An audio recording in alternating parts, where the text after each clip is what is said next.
미가서 4장은 미가의 두 번째 심판에 대한 경고 뒤에 이어지는 회복과 구원에 관한 예언이라고 말씀을 드렸죠. 네. 우리 미가서 7장 전체에서 1, 2장이 첫 번째 심판과 그 회복에 대한 메시지, 그 다음에 3장부터 5장까지가 두 번째 심판에 대한 경고와 또 회복에 대한 메시지, 그리고 또 6장 7절이 세 번째 심판에 대한 경고의 메시지라고 했습니다. 근데 다른 메시지들하고 조금 다른 부분이 어떤 거냐면 1장에서는 심판에 대한 메시지가 길고 2장 12절, 13절 두 절에서만 간략하게 회복에 대한 약속, 회복에 대한 메시지를 주고 있는데, 여기 두 번째 심판에 대한 경고에서는 3장에서 짧게 한 장만 이렇게 심판에 대한 경고를 하고 4장, 5장에서 그 회복에 대한, 미래에 대한 메시지를 길게 이렇게 주고 있습니다. 그래서 어때요, 여러분들? 심판에 대한 얘기를 길게 하는 것보다 구원과 회복에 대한 얘기를 길게 하는 게 많이 위안이 되고 도움이, 위로가 되시죠? 네. 그래서 우리에게 큰 위로를 주시는 그런 말씀이라고 할 수가 있습니다. 이 말씀이 선포되고 한 100여 년이 지나서 미가의 예언대로 남유다가 망하고 많은 유다인들이 바벨론으로 끌려가서 살게 되죠. 그리고 그곳에서 미가의 예언대로 그들의 삶이 회복됩니다. 그 사장은 그때 일어날 일들, 그리고 또 인류의 마지막 때에 대한 약속, 이것이 중첩되어서 중의적으로 그 약속이 되고 있습니다. 먼저 1절부터 5절까지가 하나님께서 이루실 평화에 대한, 그러니까 마지막 때에 대한 모습을 보여주고 있고요. 또 6절부터 마지막 절까지가 하나님의 그 마지막 때에 대한 약속, 이스라엘이 포로에서 돌아올 것이라는 것, 그리고 하나님의 백성들이 온 세상을 치고 그 탈취물들을 하나님께 구별하여 드리며 하나님께 찬양을 올려드릴 것이라는 그런 약속으로 이루어져 있습니다. 먼저 1절부터 5절을 살펴보면 1절에 끝날에 이르러는 라고 얘기하고 있습니다. 끝날에는 여호와의 전의 산이 산들의 꼭대기에 굳게 서게 될 것이다 라고 말하고 있습니다. 끝날은 즉 하나님의 날, 여호와의 날로 표현할 수가 있죠. 그러니까 마지막 때를 의미합니다. 그날은 하나님께서 권능으로 악을 징계하시고 하나님의 언약을 완전하게 이루시는 날이죠. 세상과 우리 인간들을 향한 하나님의 그 뜻과 목적이 성취되는 날이며, 동시에 인류 역사는 끝나게 되는 그때를 궁극적으로 의미합니다. 그렇지만 이제 여기서는 그 유다에 대한 심판이 끝나는 날, 짧게는 그렇게 그것으로 볼 수가 있죠. 여호와의 전의 산이라는 표현은 그 본문 다른 부분에서는 시온산이나 또 예루살렘으로도 표현되고 있는데, 그곳은 하나님의 인재가 있는 곳을 의미하죠. 즉 하나님의 나라를 의미합니다. 그날에는 그 하나님의 2절 중간에 있는 말씀처럼 하나님의 그 가르침에 따라서 모두가 살아가게 될 것이고, 또 그 나라는 3절에 있는 말씀처럼 완전한 평화가 이루어지는, 하나님의 온전한 통치가 이루어지는 그런 때가 될 것입니다. 그래서 칼을 쳐서 보습을 만들고 창을 쳐서 낫을 만드는, 즉 이것은 전쟁에 쓰이는 무기들이 농기구로 바뀐다는 것을 의미하죠. 온전한 평화가 도래할 것이라는 것을 드러내고 있는 것입니다. 그래서 대통령의 연설이나 국제회의 같은 데서 평화를 이루자라는 것을 표현할 때 이 그 성구를 많이 인용들을 하죠. 똑같은 구절이 이사야 2장 4절에 있습니다. 이게 4장 1절부터 3절까지의 말씀과 거의 같은 말씀이 이사야서 2장 2절부터 4절 사이에 있죠. 그런데 이것하고 정반대되는 또 말씀이 있습니다. 요엘 3장 10절에 보면 전쟁이 임박했고 그 전쟁으로 인해서 수많은 이들이 그 심판을 당할 것이다 하는 것을 표현하면서 그때는 평화가 깨지고 전쟁이 온 세상을 뒤덮을 것이다라는 것을 표현할 때 보습을 쳐서 칼을 만들고 낫을 쳐서 창을 만든다라는 표현이 나오죠. 그래서 정반대의 표현이 있는 것을 볼 수가 있습니다. 이렇게 마지막 때에는 전쟁이 없이 평화롭게 살아가게 될 것이며 4장의 말씀처럼 4절의 말씀처럼 각 사람이 자기 포도나무 아래와 자기 무화과 나무 아래에 앉을 것이다 라고 말하고 있습니다. 포도나무와 무화과 나무는 이스라엘의 풍요의 상징이죠. 바로 그 가운데 행복을 누리는 것입니다. 모두가 충분히 먹을 것이 있고 자족하니까 경쟁하고 싸울 필요가 없고 또 빼앗을 적이 없으니까 안전하고 행복하게 살아가는 그런 삶을 묘사하고 있습니다. 5절의 말씀을 보면 세상 사람들이 각각 자기의 신의 이름을 의지하지만 오직 우리 하나님의 백성들은 우리 하나님의 이름만 의지하며 영원히 하나님을 찬양하며 살아가게 될 것이다 라고 약속하고 있습니다. 이 마지막 때의 모습은 우리가 주기도문에서 매일 고백하듯이 하나님의 뜻이 땅에서도 이루어지이다 라고 하는 것처럼 하나님의 창조의 목적과 그 창조 질서대로 이 세상이 온전해지는 그런 상태를 보여주고 있습니다. 이사야서 11장 8절 9절에서 이렇게 묘사를 하고 있죠. 젖먹는 아이가 독사의 구멍에서 장난하며 젖된 어린아이가 독사의 굴에 손을 넣을 것이라. 내 거룩한 산 모든 곳에서 해됨도 없고 상함도 없을 것이니 이는 물이 바다를 덮음같이 여호와를 아는 지식이 세상에 충만할 것임이니라. 네. 얼마나 멋집니까?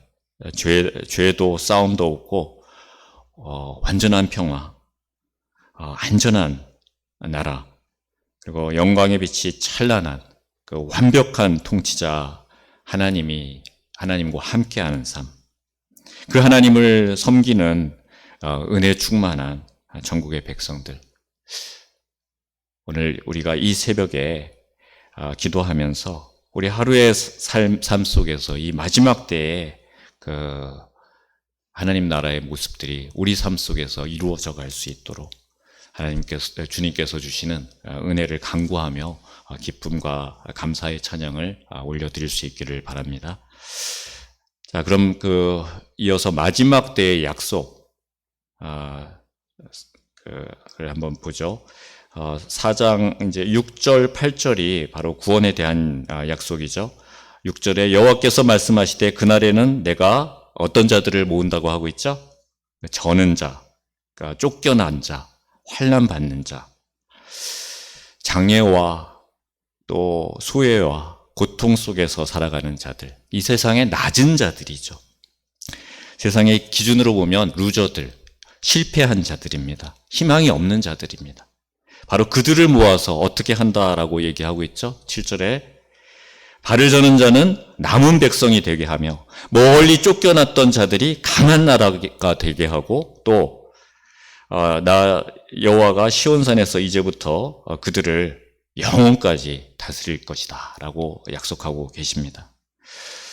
세상에 힘 있는 자들, 또 부유한 자들, 가진 자들이 아니라 소외되고 가난하고 장애를 가진 자들, 그들을 백성으로 삼으시는 하나님의 자비로운 성품을 다시 한번 드러내 보여주시고 있습니다. 신명기 10장 18절에 보면 고아와 과부를 위하여 정의를 행하시며 나그네를 사랑하여 그에게 떡과 옷을 주시나니 이렇게 말씀하셨죠. 그것처럼 하나님께서는 약한 자, 그래서 오직 하나님께 의지하지 않고서는 살아가기 어려운 자들, 그런 자들을 기뻐하십니다. 동시대에 거의 비슷한 메시지를 선포했던 이사야는 왕족이었죠. 그렇지만 이 미가는 평민 출신입니다. 그래서 그런 자들의 아픔을 더 잘 알고 있었던 것으로 생각이 됩니다. 8절에 보시면 너 양떼의 망대요 딸 시온의 산이요 라고 말하고 있습니다. 목자 출신으로, 양치기 출신으로 왕이 됐던 다윗의 도성 예루살렘을 의미하는 말씀이죠. 딸 시온, 딸 예루살렘, 이렇게 유다의 도성 예루살렘을 의인화하고 있는 것은 하나님이 그들을 향해 아주 친근한 모습으로 다가오고 있는 것을 볼 수가 있습니다. 뒤에서 이제 이전 권능이라는 단어가 나오는데요. 그것은 하나님께서 함께 하시며 하나님만 의지하고 하나님 말씀에 온전히 순종하며 하나님에게 하나님 마음에 합한 자로 하나님께 평가받았던 다윗, 그 다윗 왕국에 부강했던 그때의 그 왕국의 그 모습이 재건될 것이다라는 그런 약속을 담고 있는 단어입니다. 이어지는 9절부터 13절까지는 유다 백성들이 받을 고난과 그리고 그 뒤에 그 최후 승리에 대한 그런 약속을 담고 있는 것이죠. 9절과 또 11절 두 절이 어떤 단어로 시작하고 있죠? 이제라는 단어로 시작하고 있죠. 또 뒷장에 5장 4절을 보면 5장 4절 후반절에서도 이제 그가 창대하여 땅끝까지 미치리라 라고 말하고 있습니다. 이 이제는 어떤 때입니까? 미가가 예언하고 있는 이때를 의미하는 것이 아니죠. 앞으로 다가올 미래를 이제라고 말하고 있습니다. 앞으로의 그 미래의 상황, 곧 지금 우리가 닥친 현실, 이제로 다가올 그때의 상황들이 어떤지를 바로 이제라는 그 말로 시작을 하고 있는 것이죠. 그 각 단락은 최후 승리에 대한 약속으로 마무리되고 있습니다. 9절에 이제 내가 어찌하여 부르짖느냐 너희 중에 왕이 없어졌고 내 모사가 죽었으므로 라고 말하고 있습니다. 백성들을 섬기고 그들을 선한 길로 이끌어야 할 지도자들이 부패하고 악을 행하고 있기에 백성들이 의지할 왕이나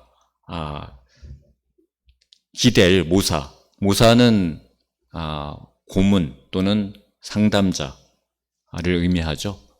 뭔가 힘들고 어려운 일이 있을 때 지혜를 구할 수 있는 상대입니다. 그런 자가 없기 때문에 백성은 어느 누구에게도 매달릴 수 없는 그런 상황에 더 큰 고통을 받게 됩니다. 그리고 10절에 보면 또 나라를 잃고 유배 생활을 하게 되고 또 11절에 보면 적들의 공격과 조롱이 계속되는 이런 고난과 고통을 9절과 10절에서는 해산이라는 단어로 표현하고 있습니다. 해산은 정말 구약에서 자주 나오는 그 단어인데 하나님의 심판 속에서 극심한 고통을 받을 때 그것을 표현하는 단어이죠. 해산의 고통은 아주 끔찍합니다. 그렇지만 아이를 낳고 그 아이의 모습을 바라볼 때 이 솟아오르는 그 기쁨으로 인해서 그 끔찍한 고통을 잊어버리게 되죠. 그런 해산의 고통처럼 하나님의 백성은 지금 이제 심한 고난과 고통을 겪게 되지만 결국에는 10절에 약속된 것처럼 유배된 땅에서부터 구원을 받게 됩니다. 이 구절의 그 예언은 아시리아를 정복하고 중근동의 그 거대한 제국으로 제국이 된 바벨론, 그 바벨론에 의해서 유다 왕국이 멸망하고 그들에게 끌려가서 유배 생활을 하는, 그리고 약속된 70년이 되어서 BC 538년에 예루살렘에 돌아와서 예루살렘을 재건하는 것, 그것으로서 성취되는 것을 우리는 잘 알고 있습니다. 여기서 이 바벨론은 하나님을 대적하는 악한 권세를 지칭하는 말이죠.